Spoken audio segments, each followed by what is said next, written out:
Welcome to the Day in History for May 26th. Today, we are going to talk about Dracula. Yes, today is the day that Bram Stoker publishes the novel Dracula. Now, Dracula, if I say Dracula, most people have heard of Dracula. Have you heard of Dracula? Yes? Yes? You haven't heard of Dracula? Have you ever heard of Star Wars? No? Okay, never mind. Okay, but Dracula, for the most part, is known by just about everybody. Now, let's take a little walk through history and figure out why Dracula is so important and what it is. But the big idea for today is stories and characters live on in many different forms, because the Dracula that many of us know today is quite different than the one that Bram Stoker wrote about. So I'll let you write this down. And let's get going. Here we go. Now, we are in Transylvania. Now, Transylvania is synonymous, or synonymous, is often connected right with Dracula. That's where the story takes place. So, I figured I'd show you on the map where it is. It's right in the middle of Eastern Europe. Pretty interesting. Now, we have to go all the way back to the 11th century. We're talking almost 1,000 years ago? Is that right? Yeah, that's a long time, right? Not quite 1,000, but pretty close. Now, this was a time when many of the Slavic countries in this part of Eastern Europe believed in what was called paganism, or the worship of many different gods. And one of the gods that, or not gods, but one of the creatures, one of the mythical creatures that they had talked about and was in their lore or in their history or in their myths were some of these kind of monster-like creatures that, sucked the blood of other people, right? Kind of gross, vampires. They looked a little bit different. They were described differently. But the general idea of this mythical creature that would attack people and drink their blood was something that goes back, and it's actually seen across many different cultures. Now, there's a couple different reasons or explanations that science today has for these ideas of vampirism, or these creatures or crazy people that attack other people and drink their blood. Now, one of them is rabies. Now, rabies happens when an animal bites a human, and then the human gets that disease. But what some of the symptoms of rabies, as you can see here, is you can't sleep, okay? Now, even if you're totally healthy and you can't sleep, you start to lose your mind. People with rabies are very anxious. They're worried about what's going on. They're confused. They're hyperactive, which means super agitated. They can have hallucinations, which means they see things. They can, saliva comes out of their mouth, and they can be pretty violent. Now, if you had rabies, you might do some things that didn't seem very human.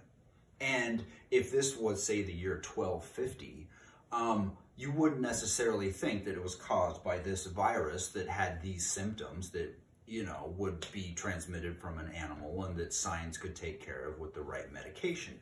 No, you probably think that that person was either an evil creature or was inhabited by some sort of spirit. So we can see how just with these symptoms, people might think that there were vampires, right? Now, there's another disease called pellagra, which has some similar characteristics: delusions or mental confusion, diarrhea, and that's probably not one that has to do with being a vampire, weakness, loss of appetite, scaly skin, and sensitivity to light. Does that sound like a vampire? Sensitivity to light? So there's a lot of different ways or reasons that people might assume that a person that might just be sick is actually some sort of monster. Now, another thing that happened because of this was the burial, or the ways that they buried dead people in this area. They had some superstitions that were kind of strange. Now, when a person dies, there are certain things that can happen to their body after they're dead that might make it seem like they were alive at some point. because of the gases in our body, when you die, sometimes your body expands a little bit. Sometimes like some blood will come from your mouth. And so scientists and historians think that maybe people from a long time ago saw this happening to people that had already died and thought that they had come back to life, and maybe come back to life and attacked people. Pretty weird, right? And so what they did in this area is that after people died, they would cover them in garlic.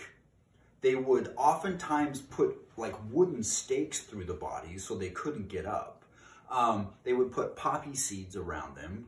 I don't know why they did that. And sometimes they'd even burn or like cut up the bodies because they didn't want them to come back to life as monsters. Pretty interesting stuff. Now, most cultures have a history of strange practices that we look back on now today and we're just kind of like, what? But back then it made perfect sense. You didn't want that person that just died to come back to life and eat you, right? That would be bad. So, now, all of this probably wouldn't have resulted in the stories of Dracula today if it wasn't for the Ottoman Empire and a war that happened in the late 1800s. Now, or early 1800s. Now, what happened was the Ottoman Empire came in and took this area over that these stories were born in, and they saw these strange practices of staking and garlic, and it made big news. And all of a sudden, there was this, what they called vampire hysteria, where people were reading about these monsters from Eastern Europe and these stories and tales and stuff. And it became kind of like a cult obsession where people were just like, what's up with the vampires? Now, what happened then was these vampire stories started spawning works of fiction that people would read.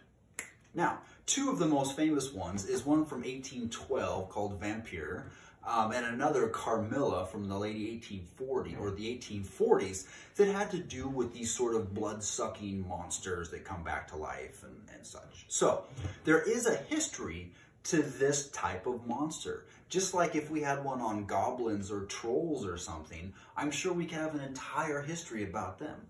Now, what's interesting about Dracula, though, is that it became very, very famous. Now, that's because of this guy right here, Bram Stoker. Now, he started his life very, very sick. When he was a little kid, he actually had to stay in bed until he was like 7.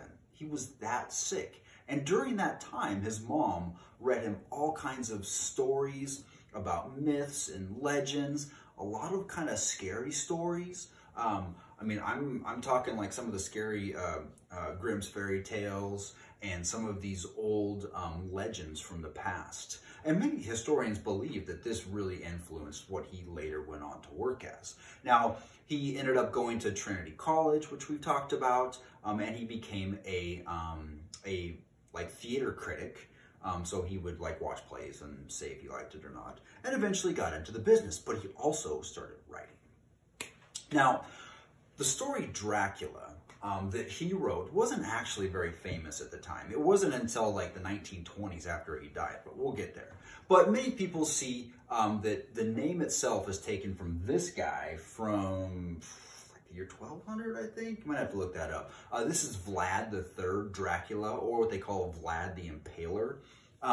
Now, not much other than the name was taken for that. But Dracula itself, like I said, wasn't famous until this. Now, this actually isn't Dracula.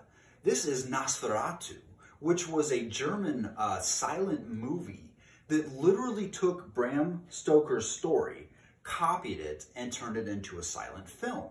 Now, Bram died a little while before, but his wife, his widow, was like, no, you can't steal my husband's story. And so there was a big lawsuit, and they ended up suing this company that made this silent movie, and this company went out of business. But what it did is it brought Dracula back to the front, and they ended up making a Broadway play about Dracula, which was very, very popular. And from here, it just kind of took off. They had this guy whose name was Bela Lugosi, which is a very famous Broadway actor, played Dracula. And from here on out, like, it just spawned a whole bunch of other stories of Dracula until we get to the point today where it's a household name. Now, Dracula itself is a pretty interesting story. It has to do with a vampire that lives in Transylvania that wants to move to England and buy some property there, but has to, like, ship himself in caskets on a boat to England, and then as he goes across, and then Van Helsing gets involved because they're trying to kill the Dracula vampire. It's a really interesting story. I don't want to ruin the whole plot for you because you might want to read it. But it is a pretty interesting, captivating story about this monster that feeds on people. And that, I think, is something that's kind of intriguing for us because, well, as humans, we're kind of at the top of the food chain, right? So it's interesting to think that there might be some other creature out there stalking the night, scary monster coming to get us. Now, this is the castle from Dracula. It's a very iconic castle. If you put some dark clouds and some lightning behind this, you can see how it would be kind of a scary place. Now, there are so many different versions of Dracula. Like, I had to stop copy-pasting pictures because there's just so many of them. It has been remade so many times. I can think of 4 movies that I've watched that are different. I can think of a couple different versions. It is a very, very iconic horror story. And some people really don't like horror. Some people love it. But it is a genre. It is a type of fiction that we are interested in. So, Dracula, very scary. You should find a time, maybe when you're a little bit older, to check it out. But it is a very important work of horror fiction. See you guys.